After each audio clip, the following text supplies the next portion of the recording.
Millionaire married a black woman with 5 children, and everyone laughed at him.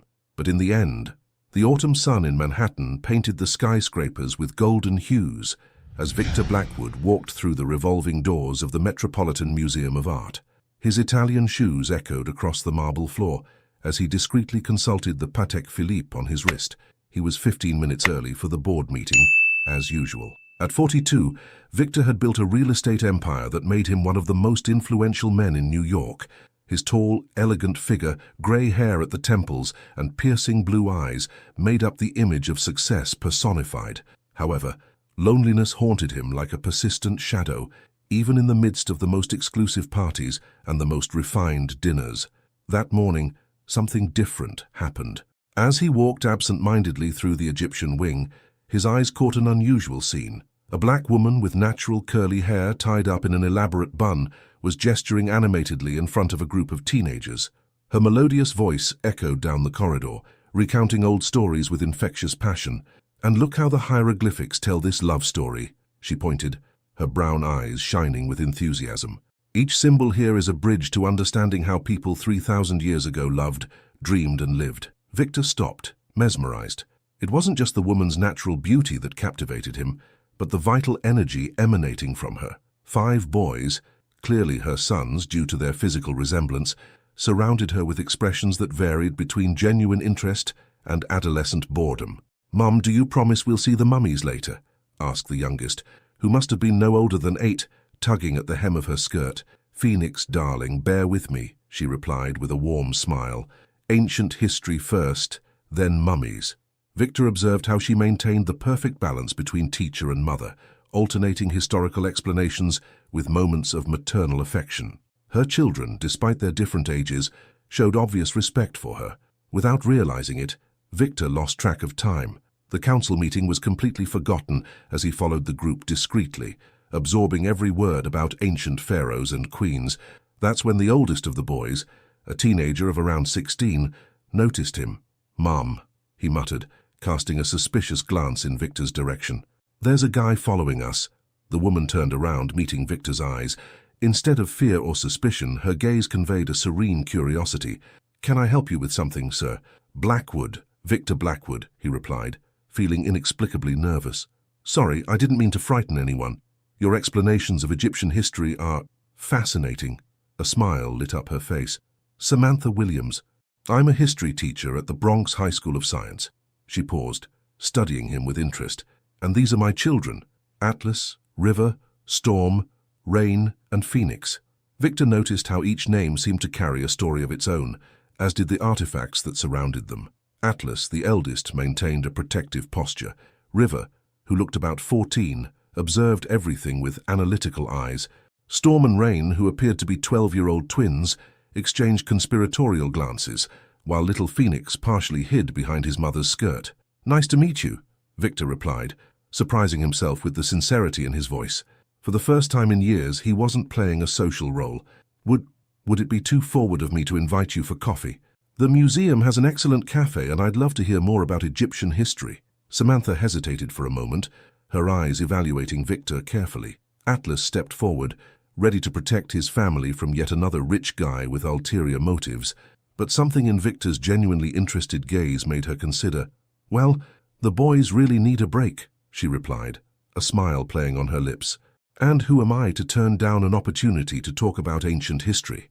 At that moment, as they walked towards the cafeteria, Victor felt something awaken in his chest, a long-forgotten sense of possibility and discovery. What had started out as just another ordinary day was about to become the beginning of a journey that would change not only his life, but his understanding of love, family, and courage. The cafeteria of the Metropolitan Museum pulsed with the typical energy of a New York afternoon. Victor watched, fascinated, as Samantha naturally organized her 5 children around the round table, handing out cookies and supervising hot chocolate orders with a grace that seemed choreographed. "Atlas, help your brother with the napkin," she instructed softly, as Phoenix struggled with a few crumbs.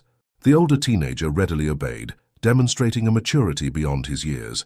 Victor realized that he was facing a completely different family dynamic from everything he had ever known. In his world of corporate meetings and formal dinners, Interactions were calculated, measured, always with a goal in mind. Here there was an authenticity that intrigued him. "So, Mr. Blackwood," River broke the silence, her piercing eyes fixed on Victor. "What's a businessman doing at the museum on a Tuesday morning?" "River?" Samantha scolded him gently, but Victor smiled. "It's a valid question," he replied, appreciating the boy's insight. "Actually, I'm supposed to be at a museum board meeting. I'm one of the sponsors." The twins, Storm and Rain, exchanged meaningful glances. "It must be nice to have that much money," Storm commented, receiving an elbow from his brother. "Storm, manners," Samantha warned, but her tone was more amused than stern. "Sorry, Mr. Blackwood. We're still working on social filters. Please call me Victor," he insisted, feeling strangely comforted by the children's blunt honesty. "And that's fine. I much prefer this frankness to the falsehoods of my social circle." Samantha studied him for a moment, as if trying to decipher a particularly intriguing riddle. "It must be lonely," she commented softly, "living in a world where people wear masks all the time." The remark hit Victor like a punch in the gut. In his 42 years of life, no one had managed to read his reality so accurately in such a short space of time. "Sometimes," he admitted, surprising himself with his honesty, "I wonder if people like me or what I can offer." Atlas, who until then had maintained a defensive posture, seemed to relax a little. "Our mother always says that money can't buy true respect," he commented, earning a proud smile from Samantha. The conversation flowed naturally into other topics. Victor discovered that Samantha was not only a teacher, but was also finishing her doctorate in ancient history. She had been raising her 5 children on her own since her husband died in military service 6 years ago. "It wasn't easy," she admitted, as Phoenix absent-mindedly played with her necklace. "But I've learned that strength comes from necessity. My boys are my motivation to keep going." Victor watched as each of the boys reacted differently to this statement. Atlas straightened his shoulders with pride. River lowered her eyes with restrained emotion. The twins moved closer to their mother, and Phoenix simply smiled, still too young to fully understand the weight of those words. "You guys are incredible," Victor declared sincerely. "I run a corporate empire, but I doubt I could do half of what you do, Samantha." "Oh, it's not as hard as it looks," she laughed, but her gaze betrayed the weariness of years of struggle. "You just learn to dance with chaos." As the clock struck noon, Samantha began to gather her belongings. "We need to go," she announced. "We still have to see the mummies, as promised, before going home." "There's homework waiting." Victor felt a tightness in his chest, a sense of impending loss that he hadn't experienced for years. Can I have your phone number?" he asked, trying to maintain professional composure, but failing miserably. Samantha hesitated, her eyes meeting Atlas's, who gave a small nod. "Of course," she replied, grabbing a napkin and jotting down her number. "But I warn you that my life is quite different from yours. Don't expect dinners in 5-star restaurants or conversations about the stock market." "That's exactly what attracts me," Victor replied honestly. "The authenticity you have is something I don't find in my world." As he watched the family walk away, Victor remained seated, staring at the napkin with the phone number on it. For the first time in a long time, his heart was pounding with the expectation of something real, something true. His phone vibrated with unread messages from the meeting he had missed, but for the first time in his life, Victor didn't care about the professional consequences of his absence. Something more important had happened that morning. He had found a glimpse of something authentic in a world that had long since lost its luster. The Italian restaurant on the Lower East Side was not the kind of establishment Victor usually frequented. No high ceilings with crystal chandeliers or uniformed sommelier, just red and white checkered tables, and the comforting scent of homemade tomato sauce in the air. It was Samantha's 3rd date, and she had insisted on choosing the place. "Mama Rosa's is an institution in the neighborhood," Samantha explained, watching Victor examine the laminated menu with genuine curiosity. "I've been coming here since the boys were little." The owner, Rosa, practically watched them grow up. As if summoned by the mention of her name, a gray-haired Italian lady approached the table. "Samantha, darling, and who is this dapper gentleman?" "Rosa, this is Victor," Samantha introduced, a slight blush tinging her cheeks. "Victor, this is Rosa, the best cook in all of New York." "Ah, finally meeting the man who has made our Samantha smile so much," Rosa exclaimed, making Victor straighten up in his chair. "The boys told me all about you." Victor arched an eyebrow at Samantha. "The boys have been talking about me." "More than you'd think," Samantha admitted, taking a sip of water. Phoenix won't stop talking about how you promised to take him to the Natural History Museum. River is intrigued by your knowledge of architecture. Even Atlas, she paused, smiling. Well, he's still analyzing you, but he doesn't frown so much anymore when I mention your name. Rosa walked away after taking their orders, leaving them immersed in a conversation that flowed naturally between personal and professional topics. Victor found himself sharing stories about his privileged but lonely childhood, while Samantha talked about the challenges of balancing an academic career with solo motherhood. "Do you know what impresses me most about you?" Victor commented, absent-mindedly playing with his napkin. "The way you turn difficulties into life lessons for your children. When you told me about having to choose between paying for college tuition or buying a new car, and how you turned that into a financial math lesson for the boys, that's brilliant." Samantha smiled, but there was a shadow of concern in her eyes. "Victor, I need to ask you something," she said, her voice taking on a more serious tone. "What exactly are you looking for in this relationship?" The question caught Victor off guard, but he knew he had to be honest. "I want something real," he replied, leaning forward. "For the first time in my life, I've met someone who makes me question everything I thought was important. You and your children. You have wealth that no money can buy. But you do understand that my life comes with 5 extra packages, don't you?" she asked. "I'm not just Samantha, the history teacher. I'm Samantha, the mother of 5 boys who are still processing the loss of their father. Every decision I make affects their lives, and that's exactly why I'm here," Victor replied, surprised by the certainty in his voice. "I want to be part of this family, if you'll let me. Not as a substitute, but as someone who wants to learn and grow with you." The moment was interrupted by the arrival of the main courses, but something had changed in the atmosphere between them. As they shared pasta and stories, Victor told of his last week, when he publicly defended a social housing project at a shareholders' meeting, something he would never have considered before meeting Samantha. "The old dinosaurs on the board nearly had a collective heart attack," he laughed, "but for the first time, I felt like I was using my power for something that really matters." Samantha watched him with a mixture of pride and concern. "You're changing, Victor Blackwood," she commented softly. "For the better, I hope," he replied, reaching for her hand on the table. At the end of the evening, as they walked through the busy streets of Manhattan, Victor felt a growing urgency to share his feelings. Stopping under a lamppost, he turned to Samantha. "I want to get to know your children better," he declared. "Not just in chance encounters at the museum or stories you tell me. I want to be part of their lives. Your life." Samantha studied his face for a long moment. "That's tricky territory, Victor. My children are not a charity project or a social experiment." "I know," he replied quickly, "and that's why I want to do this right. Can we start slowly? Maybe a family dinner, in your home, on your turf, where everyone feels comfortable?" A slow smile formed on Samantha's lips. "All right," she agreed, "but I warn you, dinners at our house are chaotic. There are arguments about video games, debates about homework, and sometimes even pillow fights." "I can't wait," Victor replied, his heart racing at the prospect. As they said goodbye, Victor realized that he was entering uncharted territory.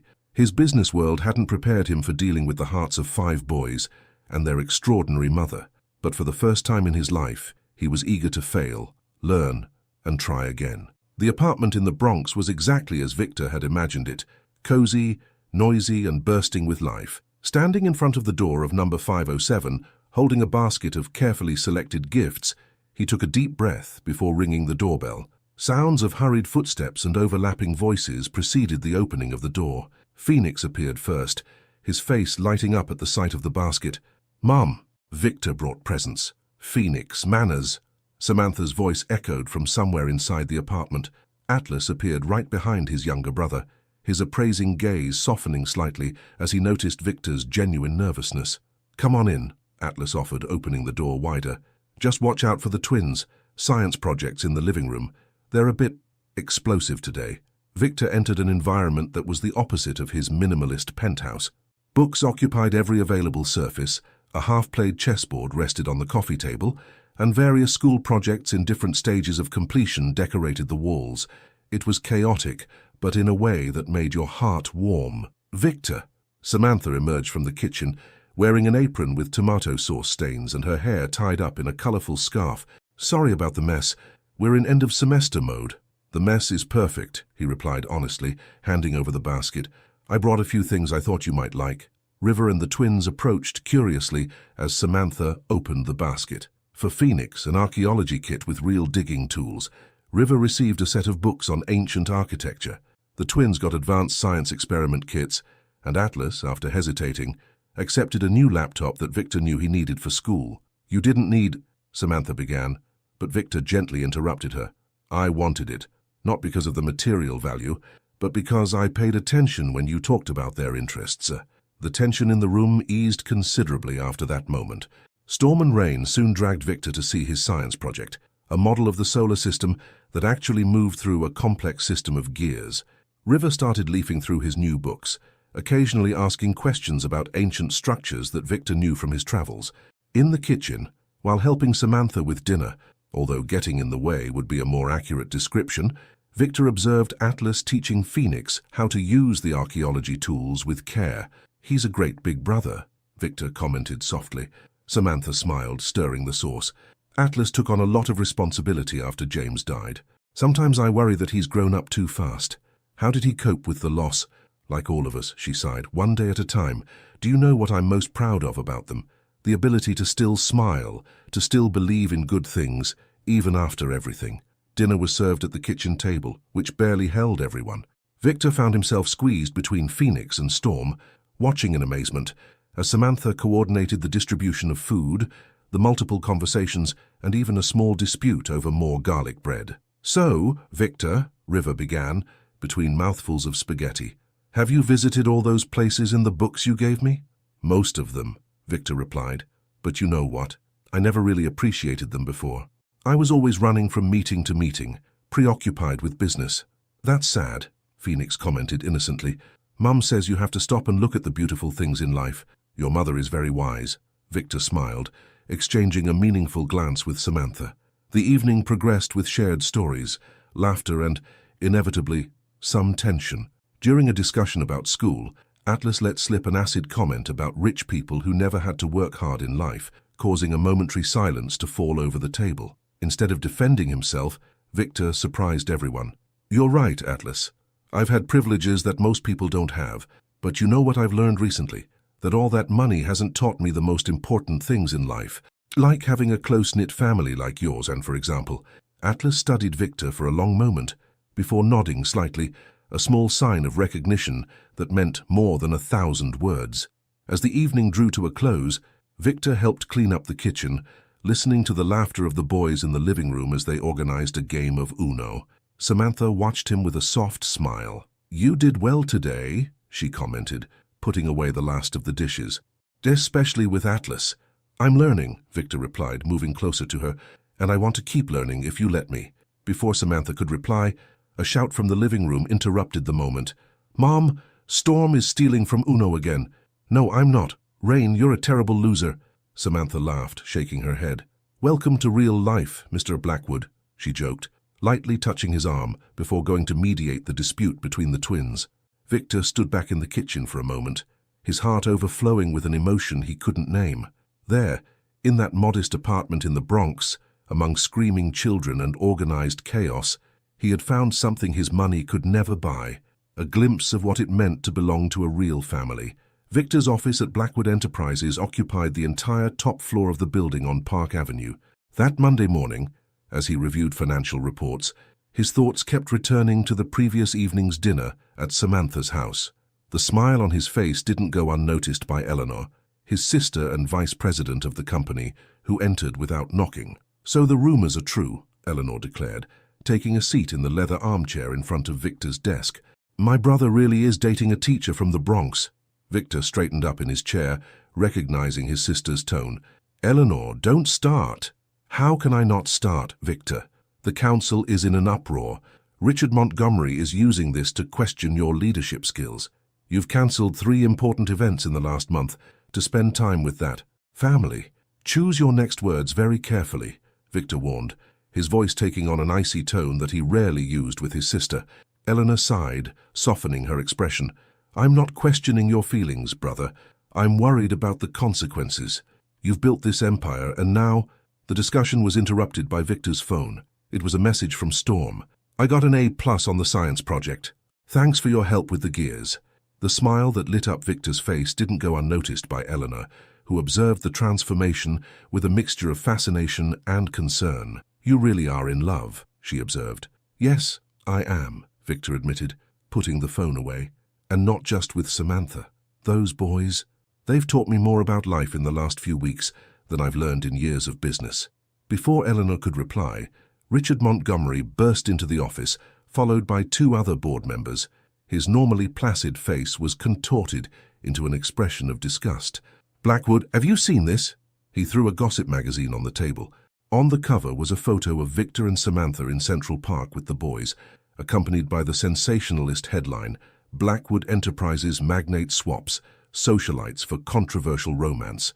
Victor felt his blood boil, but kept his composure. And Montgomery exploded. 3 important clients cancelled contracts this morning. Davidson Corp is reconsidering our partnership. Your personal life is affecting business, Victor. My personal life is nobody's business, Victor replied, standing up.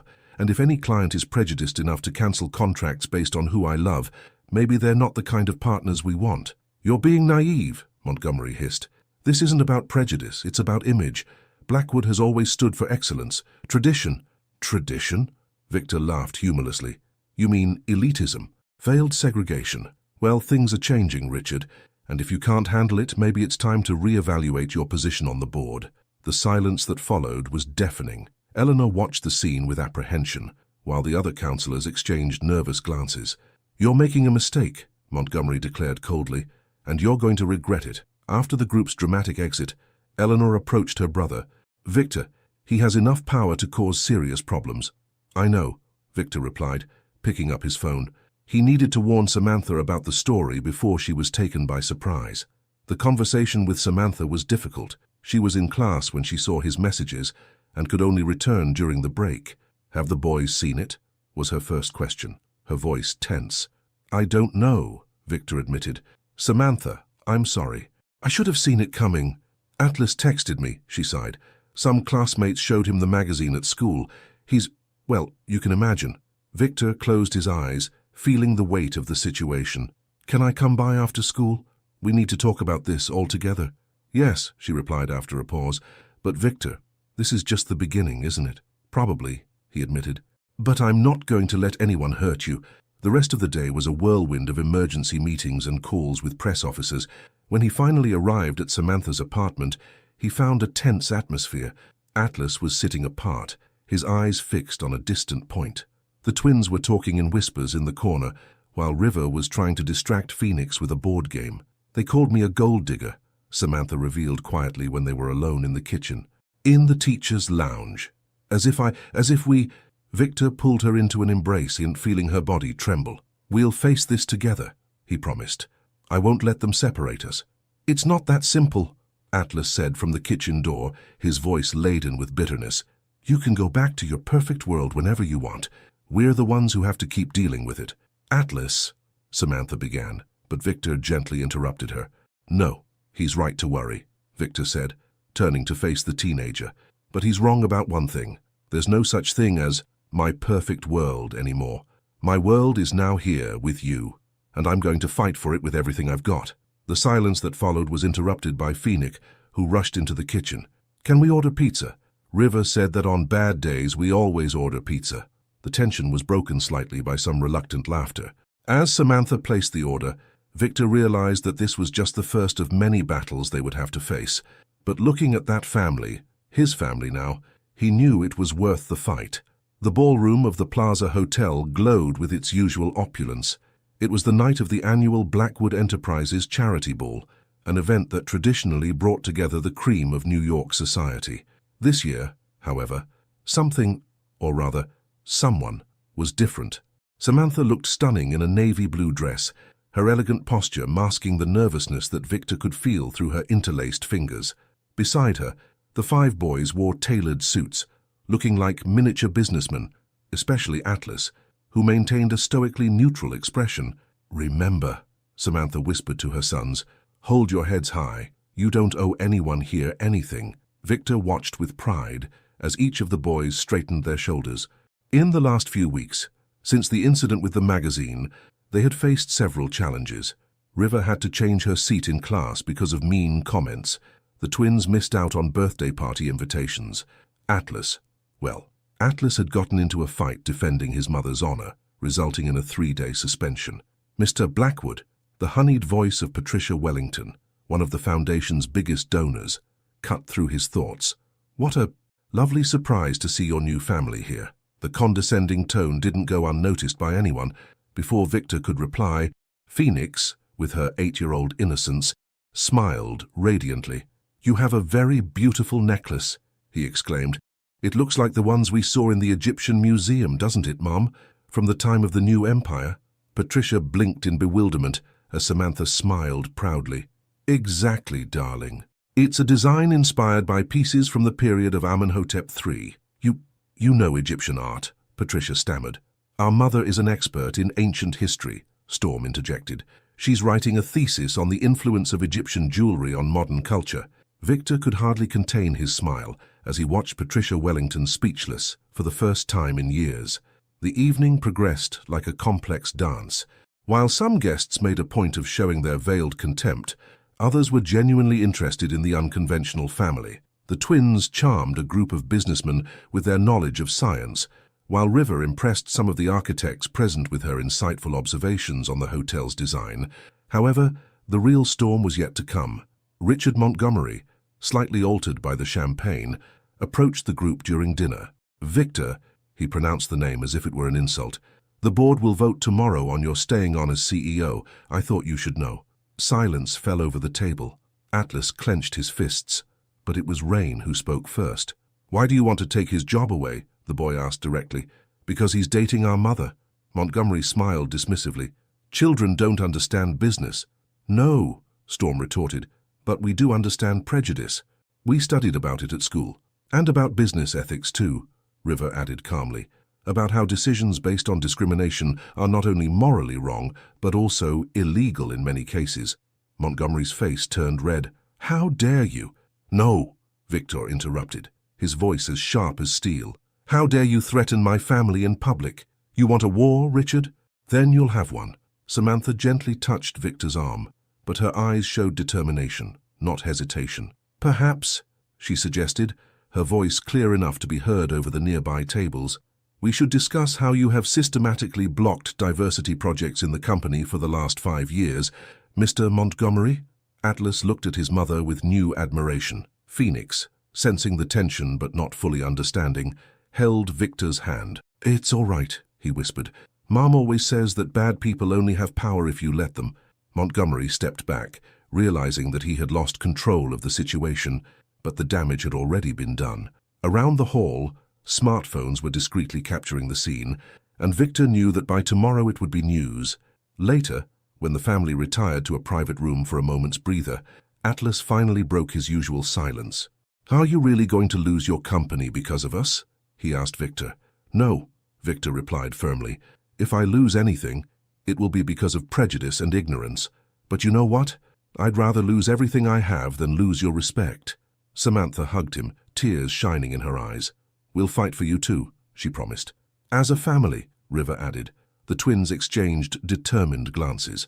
"We can use our science project to create a distraction tomorrow at the vote," Storm suggested, half joking, half serious. Everyone laughed, the tension easing momentarily, but Victor knew that the real battle would begin tomorrow. Looking at those 6 people who had become his world, he felt an absolute certainty. No matter what the outcome of the vote, he was already the richest man in the world in everything that really mattered. The meeting room on the 50th floor of Blackwood Enterprises was stifling that morning. Victor adjusted his tie, watching the board members take their seats.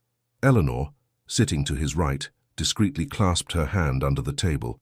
"Are you sure you don't want me to stay at home today?" Samantha had asked earlier, while preparing breakfast for the boys. "No," he replied firmly. "You need to teach your classes. The boys need to go to school.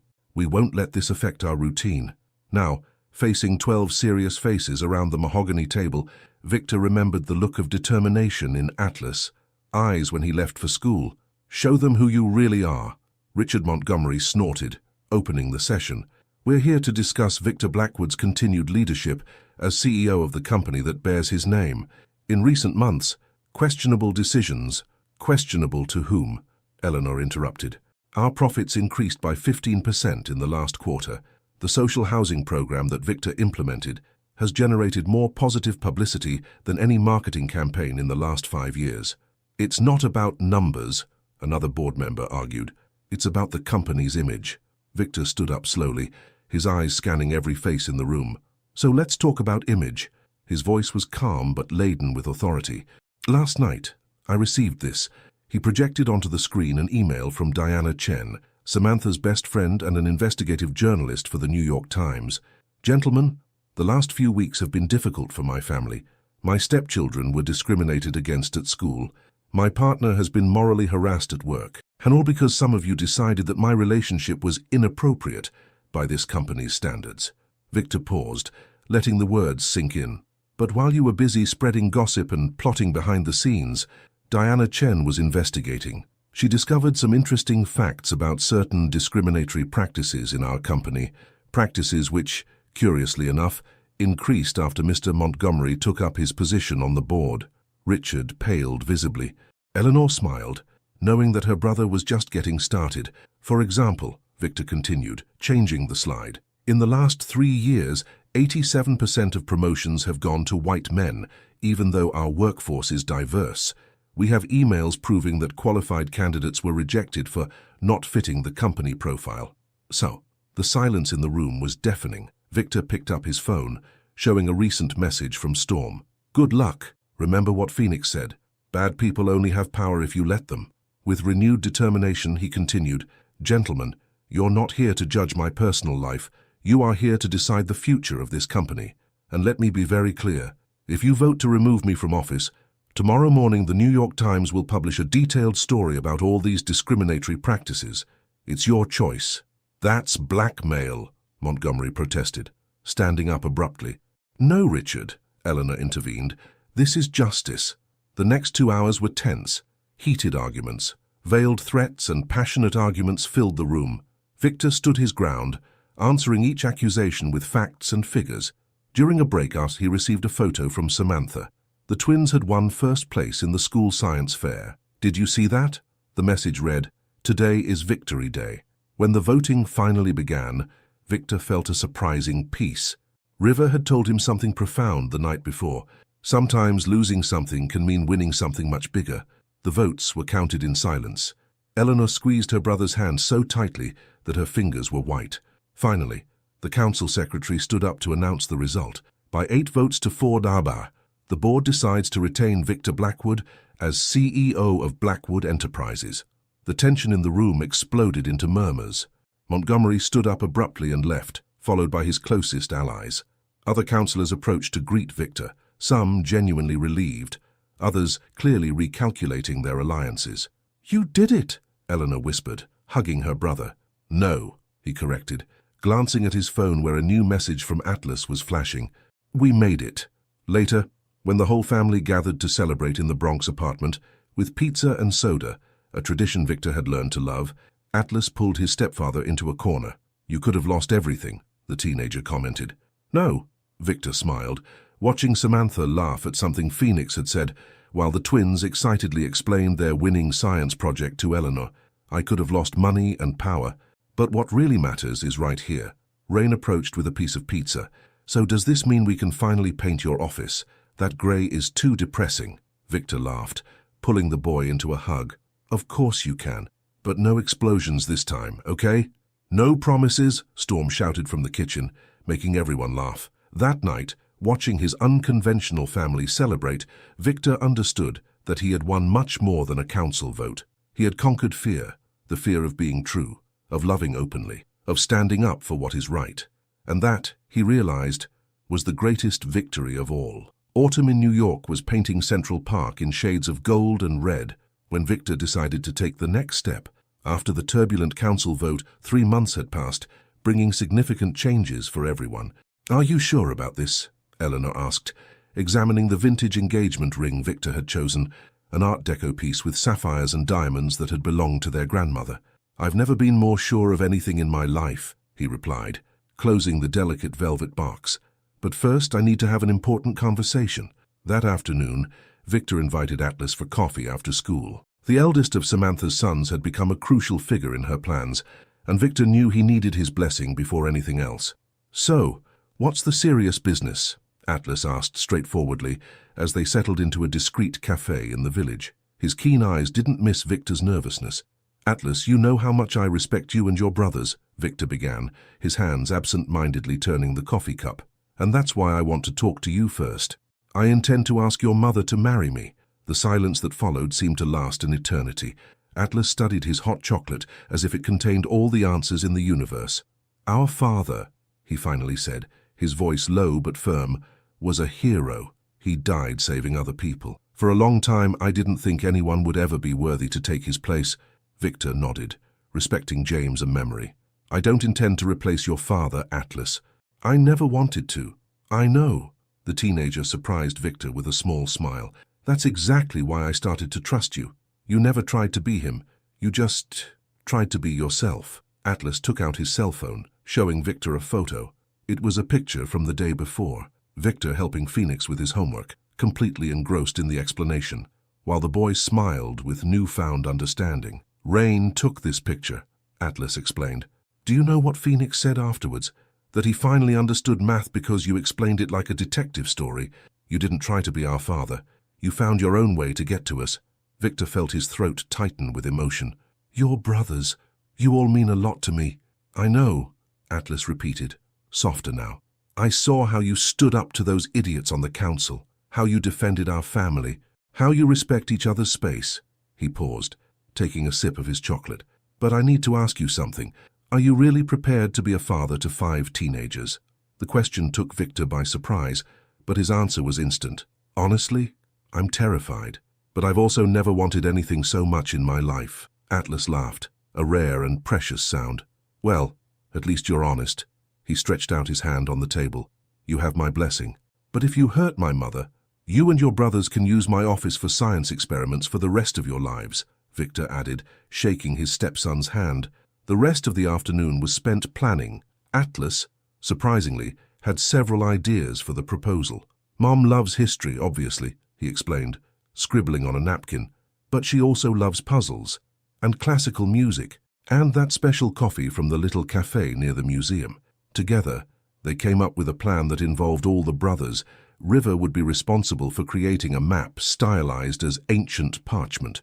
The twins would develop short historical puzzles that would take Samantha to some of her favorite places in the city. Phoenix would be in charge of delivering specific clues at crucial moments. "What about you?" Victor asked Atlas. "Me?" The boy smiled mysteriously. "I'll make sure she arrives at the right place at the right time, wearing the right dress." When they said goodbye, Atlas surprised Victor with a quick but meaningful hug. "Thank you," he murmured. "For what?" "For showing us that sometimes the best families are the ones we choose to build." That evening, during their regular family dinner, Victor observed how each member of this extraordinary family had transformed over the last few months.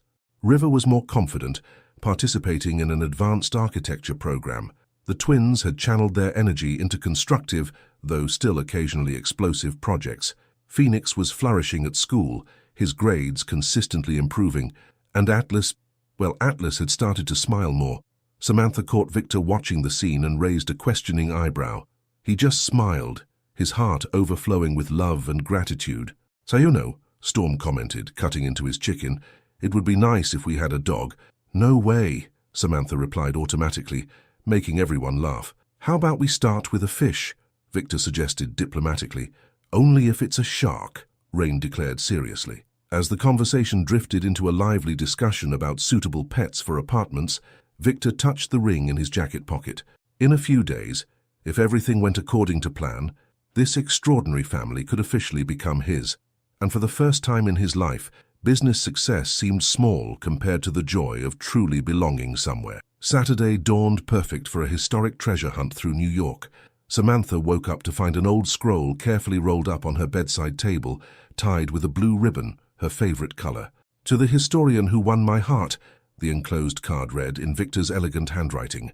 Unrolling the parchment, she found a beautifully illustrated map of Manhattan, clearly hand-drawn by River, with small Egyptian symbols in the margins. The first clue was written in hieroglyphics.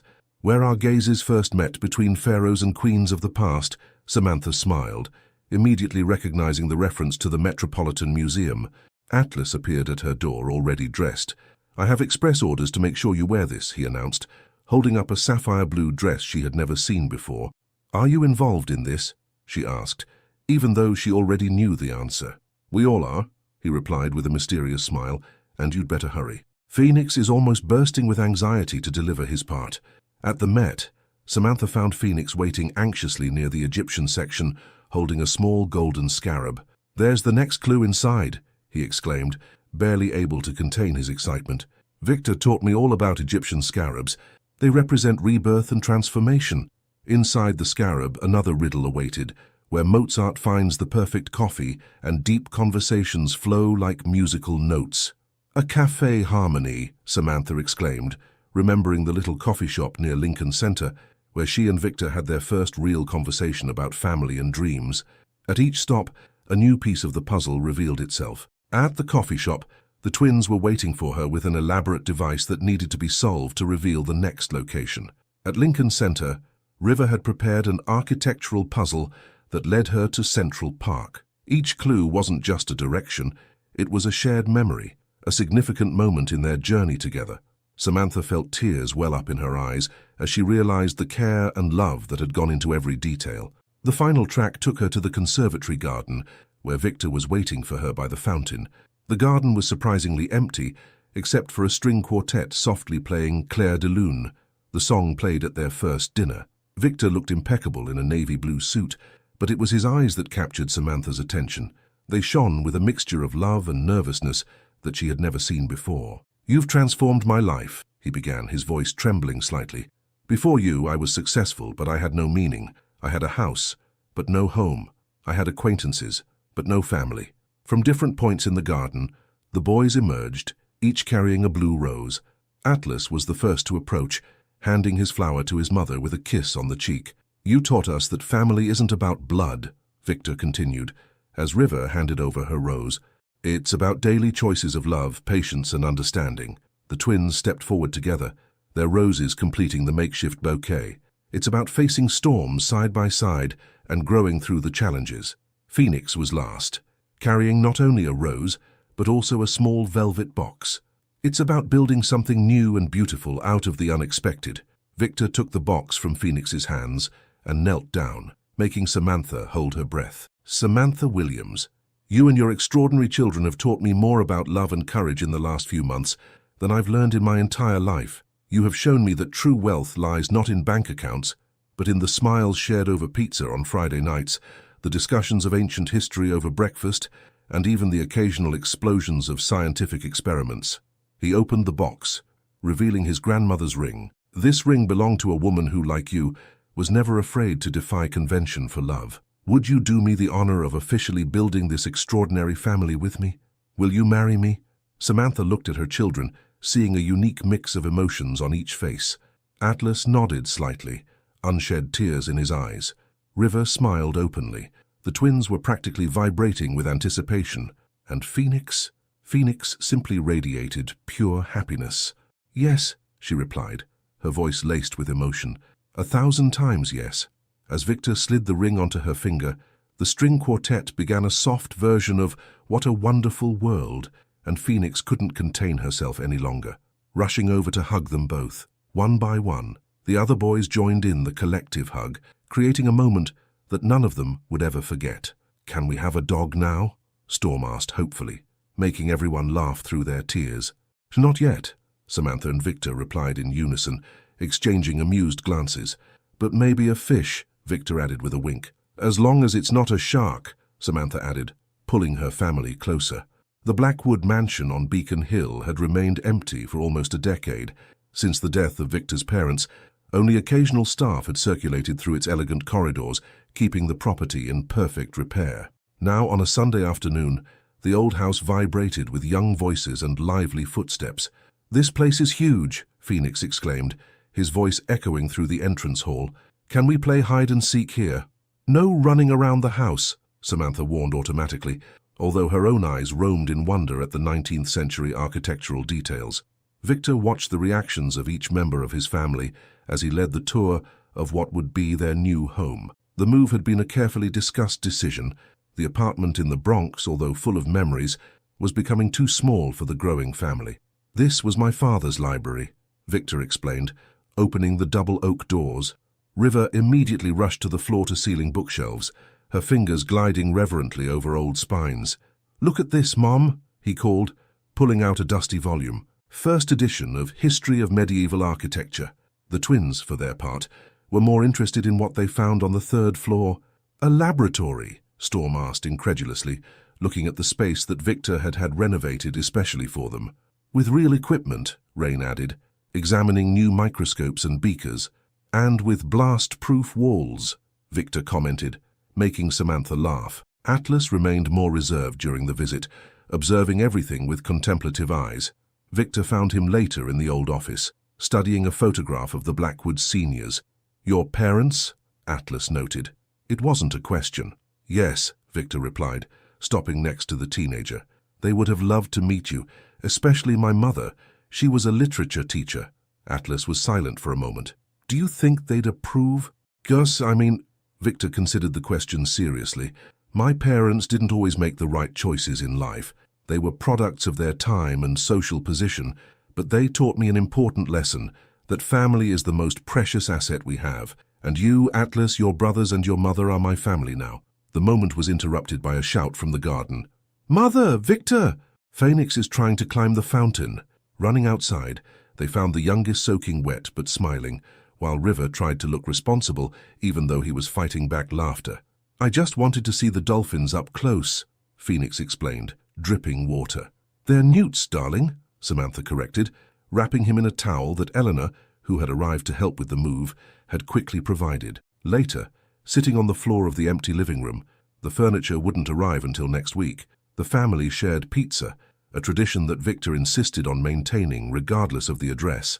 "So," Storm began, wiping tomato sauce from her chin, "about that dog." "Not yet," Samantha and Victor replied in chorus, provoking general laughter.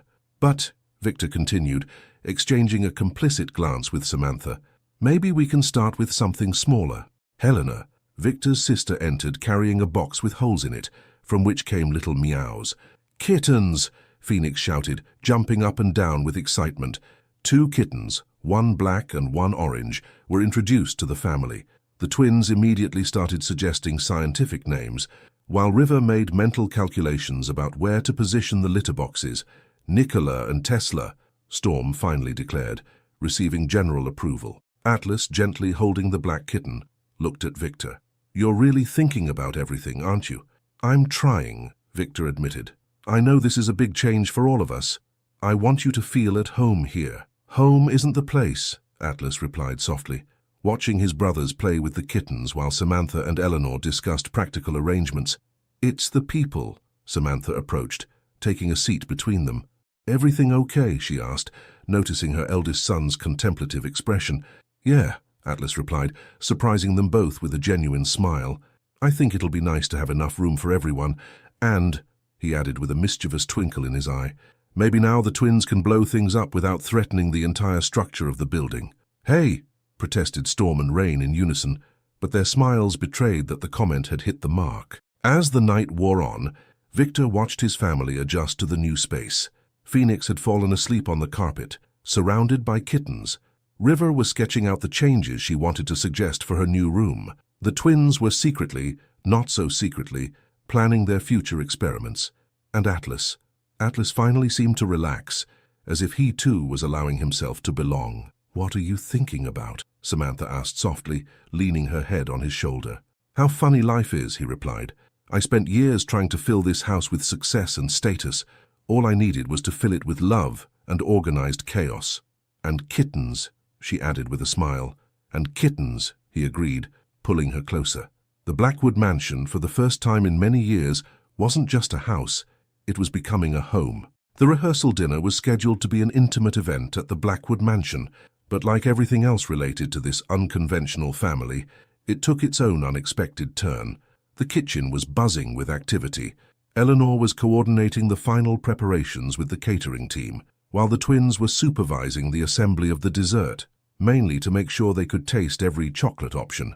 "Storm, Rain, leave the brigadeiros alone," Samantha called out from the living room, where she was adjusting Phoenix's bow tie for the third time. "And Phoenix, darling, please stop fidgeting." "But it itches," the youngest protested, tugging at the collar of his tuxedo. Victor watched the scene with amusement as Atlas approached, already impeccable in his own formal attire. "Can we talk for a minute?" the teenager asked, his expression serious. In the office, Atlas closed the door and took a deep breath before speaking. "Tomorrow, at the ceremony, I've been thinking, would it be okay if I gave the speech as best man?" Victor felt his heart racing. The role of best man had been offered to Marcus, his longtime mentor, but the idea of Atlas taking on this position meant so much more. "Are you sure?" Victor asked softly. "It's a big responsibility." "I am," Atlas replied firmly. "You've been more than just my mother's boyfriend. You've become family, for real." Before Victor could reply, they were interrupted by a bang from the kitchen, followed by the twins' screams. "It wasn't our fault. The fire extinguisher was in the wrong place." "Never a dull moment," Victor laughed, but Atlas stopped him before they left. "Hold on, there's something else." The teenager pulled an envelope out of his pocket. "It's a letter from our father. He wrote one to each of us before he left on his last mission. Mine said to open it when I found someone who could take care of our family, like he would have done." Victor picked up the envelope with trembling hands. "Atlas, Read it later," Atlas interrupted, a small smile on his lips. "Now we need to stop the twins from burning down the house on the eve of the wedding." In the kitchen, the situation was under control, more or less. Eleanor had banished Storm and Rain to the garden, where River kept an eye on them, while they tried to scientifically improve the decorative lights. "Mom!" Phoenix ran up to Samantha, now free of her bow tie. "Can I show Victor the present we made?" "Not yet, darling," she smiled, smoothing her unruly hair. "It's a surprise for tomorrow, remember?" The evening progressed with a few more minor incidents. Rain spilled punch on his shirt, Phoenix lost and found her wedding rings 3 times, and Storm almost caused a short circuit trying to optimize the sound system. Later, when the guests started arriving for dinner, Victor found a quiet moment with Samantha in the garden. "Nervous?" he asked, entwining his fingers in hers. "A little," she admitted. "Not about the wedding itself, but it's a big change for all of us." "But a good change," he assured her, "although I'm still adjusting to the idea that our home insurance now includes damage from unauthorized scientific experiments." Samantha laughed, leaning her head on his shoulder. Who knew that the mighty Victor Blackwood would end up with a family that includes 2 mad scientists in training, and a budding archaeologist, he added, watching Phoenix play with his digging kit in the garden, "and a future architect," she added, pointing to River, who was animatedly explaining his latest drawings to Eleanor. "And Atlas," Victor hesitated, touching the envelope in his pocket. "What about him?" "He asked to be my best man tomorrow." Samantha was silent for a moment, her eyes watering. "You know what that means, don't you?" "He's finally accepted," Victor added softly. "All of us." The moment was interrupted by an excited shout from the twins. "We did it! The lights are dancing!" Indeed, the garden lights were now flashing in complex patterns, synchronized to music. "Should we be worried?" Victor asked, half seriously, half amused. "Probably," Samantha replied with a smile. "But you know what? I can't imagine our life any other way." As the evening progressed, the Blackwood mansion buzzed with laughter, conversation, and the occasional controlled outburst. The twins had promised to keep everything safe. Victor watched his family, interact with the guests, each in their own unique way. Later, when everyone had left and the children were in bed, Victor finally opened James' letter, the words of the man he had never met, but whose legacy lived on through 5 extraordinary boys, touched his heart deeply. "To anyone who finds this letter, if you are reading this, it means that my eldest son has seen in you what I have always hoped for, someone who loves not just Samantha, but our whole family, with all its complexities and quirks. Take care of them, love them, and allow yourself to be loved by them. There is no greater treasure in the world." Victor put the letter away, his heart overflowing with emotion. Tomorrow, he wouldn't just be marrying Samantha, he would be making official his place in a family that had already chosen him, long before this moment. The Metropolitan Museum opened its doors exceptionally early that Saturday morning. The Egyptian Hall, where it all began, had been transformed into a modern fairy tale setting. Blue and white flower arrangements contrasted elegantly with the ancient artifacts, while soft lights created a magical atmosphere. Behind the scenes, Samantha was adjusting her wedding dress, an elegant design that perfectly combined classic elements with contemporary touches. Eleanor was putting the finishing touches to her hair, while Phoenix, already in his tuxedo, watched in fascination. "You look like an Egyptian queen, Mom," he exclaimed. "Cleopatra would be jealous," River agreed, entering the room with a smile. On the other side of the museum, Victor was trying to stay calm while Atlas adjusted his tie. The twins had just rushed past, making sure everything was scientifically perfect for the ceremony. "They haven't blown anything up, have they?" Victor asked, half joking, half worried. "Not yet," Atlas replied with a reassuring smile, "but it's a long night." Victor laughed, but his nervousness was palpable. Atlas stopped what he was doing and looked directly at his future stepfather. "You know," he began, "when Mom first told us about you, I thought you'd be like everyone else, someone who would run away at the first sign of chaos. But not only did you stay, you embraced our mess. Your mess saved me," Victor admitted. "Before you, I had a house, not a home. I had employees, not a family." Atlas nodded, then pulled something out of his pocket. It was an old photo, showing James in military uniform, smiling with the 5 much younger boys. "Phoenix found this yesterday," he explained. "And do you know what he said? That now we need a new photo, with the whole family." Victor felt his eyes water. Before he could reply, Storm and Rain burst into the room. "It's time. And no, we haven't touched anything explosive." "Very." The hall was packed when the music started. Victor Karen, standing at the makeshift altar between 2 Egyptian statues, watched the procession begin. The twins came first, carrying the rings with surprising seriousness. River followed, leading Eleanor. Phoenix came soon after, scattering blue petals with scientific enthusiasm. She had calculated exactly how many petals per step would be needed to cover the path. Then the music changed. The doors opened, and Victor felt his heart stop. Samantha looked stunning, but it wasn't just her physical beauty that caught everyone's eyes. It was the pure happiness that radiated from her, amplified by the presence of Atlas by her side, proudly leading his mother down the aisle. When they reached the front, Atlas didn't immediately hand over his mother's hand. Instead, he surprised everyone by starting his speech right there. "When I lost my father," he spoke, his voice clear and firm, "I thought our family would never be complete again. I was wrong. Because family isn't about replacing people, it's about expanding love." Turning to Victor, he continued, "You didn't try to take our father's place. Instead, you created your own space in our hearts. You taught Storm and Rain that science can be fun without being destructive. Well, most of the time." Soft laughter echoed through the hall. It showed River that architectural dreams can come true. It gave Phoenix the confidence to explore her passion for history, and it taught me that it's possible to love again in different but equally true ways. Atlas then took his mother's hand and placed it in Victor's. "So today I'm not just giving my mother away. I'm officially welcoming you into our chaotic, noisy, and occasionally explosive family." There wasn't a dry eye in the hall. The ceremony continued, but with an even more emotional tone after Atlas' unexpected speech. When it came time for the vows, Victor surprised everyone by addressing the children first. "Storm, Rain, I promise to always support your science experiments, even if it means remodeling the house occasionally. River, I promise to nurture your architectural dreams and never say that a project is too big. Phoenix, I promise endless archaeological adventures and bedtime stories. And Atlas," he paused, moved, "I promise to honor the trust you've placed in me today."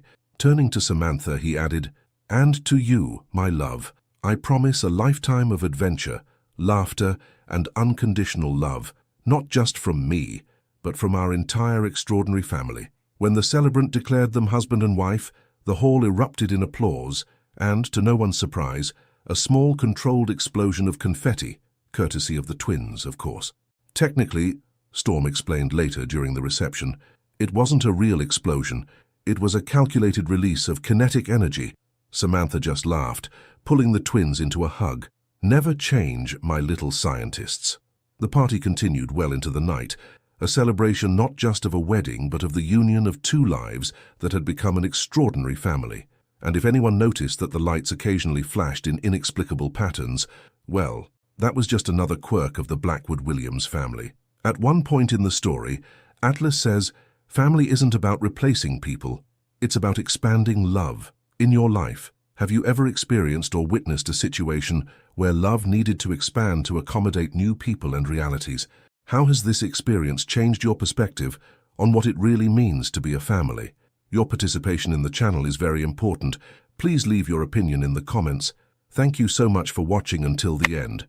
If you enjoyed this story, don't forget to subscribe to the channel, leave a like, and comment your thoughts.